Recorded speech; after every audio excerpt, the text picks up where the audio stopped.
حضرت آدم علیہ السلام اور حضرت حوا علیہ السلام کو زمین پر اترنے کے بعد کن مشکلات کا سامنا کرنا پڑا اور انہوں نے اپنی معاشی زندگی کا آغاز کیسے کیا، آج کی ویڈیو میں ہم اسی موضوع پر بات کریں گے۔ لہٰذا آپ سے گزارش ہے کہ اس ویڈیو کو آخر تک ضرور دیکھیں۔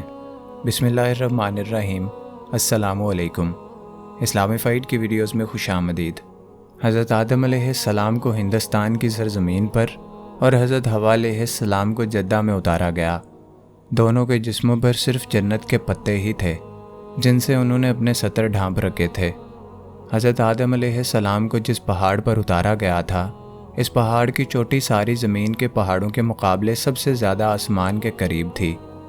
حضرت آدم علیہ السلام کا قد مبارک اتنا لمبا تھا کہ ان کے پاؤں پہاڑ کی چوٹی پر تھے تو سر آسمان کے اتنے قریب تھا کہ وہ اللہ تعالیٰ کے فرشتوں کے مناجات اور تسبیحات وغیرہ کی آوازیں صاف سن سکتے تھے۔ اس طرح سے وہ اپنی تنہائی کو زیادہ محسوس نہیں کرتے تھے، مگر چونکہ فرشتے ان کے لمبے قد کی وجہ سے ان سے خوف زدہ رہتے تھے، اس لیے انہوں نے اللہ تعالیٰ سے اپنی عبادات کے سنے جانے اور دخل اندازی کے بارے میں شکایت کر دی۔ چنانچہ ان کا قد کم کر کے 70 گز کر دیا گیا۔ جب فرشتوں کی آوازیں سنائی دینا بند ہو گئیں تو آدم علیہ السلام تنہائی محسوس کرنے لگے، چونکہ اس وقت انہوں نے حضرت حوا علیہ السلام کا قرب بھی حاصل نہیں کیا تھا۔ فرشتوں کی آوازیں بھی سنائی دینا بند ہو گئیں اور ہر طرف خاموشی ہی خاموشی تھی، اس لیے ان کی افسردگی بڑھ گئی تھی۔ چنانچہ انہوں نے اپنی تنہائیوں کی شکایت اللہ تعالیٰ سے کی۔ پھر اللہ تعالیٰ نے وحی کے ذریعے ان سے فرمایا کہ زمین پر عرش کے بالمقابل ایک احترام والی جگہ ہے، جا کر وہاں میرا گھر تعمیر کرو۔ پھر اس گھر کا اس طرح سے طواف کرو جس طرح تم نے فرشتوں کو میرے عرش کا طواف کرتے ہوئے دیکھا تھا۔ اس گھر میں تمہاری اور تمہاری اولاد کی دعائیں قبول ہوں گی، لیکن میری فرما برداری کا حق ادا کرنا لازم ہوگا۔ پھر ایک فرشتہ انہیں مغرب کی طرف لے گیا اور وہ جگہ دکھا دی گئی جہاں خانہ کعبہ کی تعمیر کرنی تھی۔ چنانچہ انہوں نے اللہ تعالیٰ کے حکم کی تعمیل کرتے ہوئے بیت اللہ تعمیر کیا اور اس کا طواف بھی کیا اور تمام ارکان حج بجا لائے۔ پھر میدان عرفات میں ان کی ملاقات حضرت حوا علیہ السلام سے بھی ہو گئی اور وہ دونوں ایک دوسرے کے قریب ہوئے۔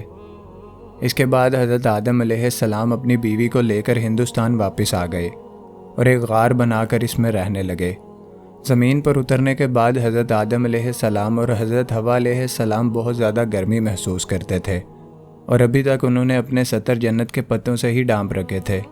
چنانچہ جبرائیل علیہ السلام روئی لے کر ان کے پاس آئے اور انہوں نے حضرت حوا علیہ السلام کو روئی کاٹنے اور حضرت آدم علیہ السلام کو کپڑا بننے کی تعلیم دی۔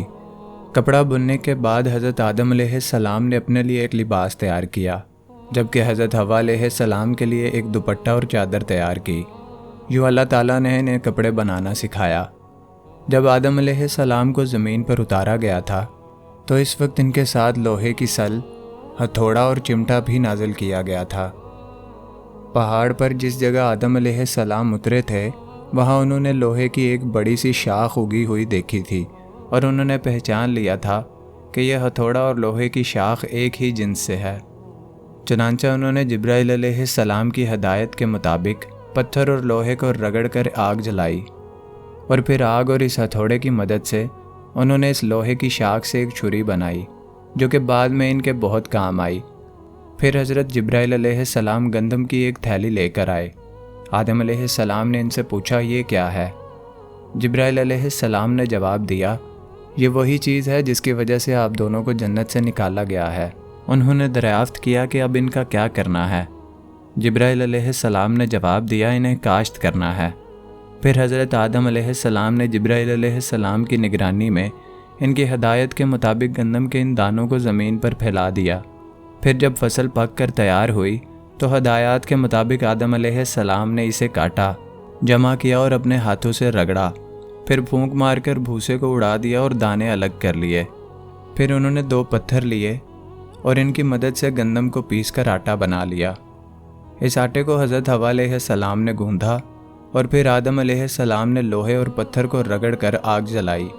چنانچہ اس طرح ایک طویل اور تھکا دینے والی مشقت کے بعد حضرت آدم علیہ السلام اور حضرت حوا علیہ السلام نے اپنی بھوک مٹانے کے لیے زمین پر پہلی روٹی تیار کی۔ حضرت آدم علیہ السلام ساری عمر اپنی اسی غلطی پر افسوس کرتے رہے، جس نے انہیں اور ان کی بیوی کو جنت کی سہولیات سے محروم کر کے زمین کی مشکل زندگی گزارنے پر مجبور کر دیا۔ اسی کے ساتھ آج کی ویڈیو کا اختتام ہوتا ہے۔ اگر آپ حضرت آدم علیہ السلام کی کمپلیٹ سیریز دیکھنا چاہتے ہیں تو اس کے بارے میں ویڈیوز ہمارے چینل پر موجود ہیں۔ چینل کو سبسکرائب، ویڈیو کو لائک اور دوستوں کے ساتھ شیئر کرنا مت بھولیں۔ ملتے ہیں اگلی ویڈیو میں، تب تک کے لیے اللہ حافظ۔